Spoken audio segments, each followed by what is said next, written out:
এখানে ধরো দু রকমের আবির তৈরি হয়, ঠিক আছে। তোমার ধরো যদি তুমি ভালো মাল দিতে চাও, যেটা স্পেশাল আবির আমাদের এখানে বলা হয়, সেটা হচ্ছে কি অ্যারাউট দিয়ে তৈরি হয়। অ্যারাউট তারপরে তোমার রং দিয়ে তৈরি হয়।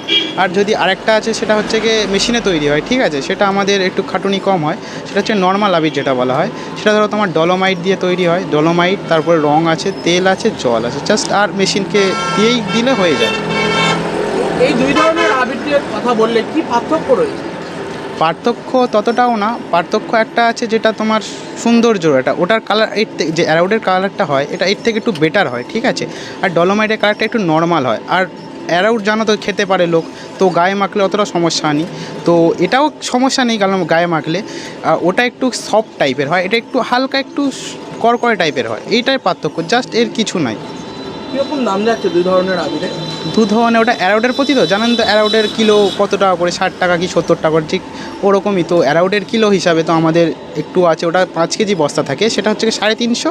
আর এই ডলোমাইটের যে আবিরটা তৈরি হয় সেটা হচ্ছে কি তোমার 300 টাকা করে। মূলত কোথায় কোথায়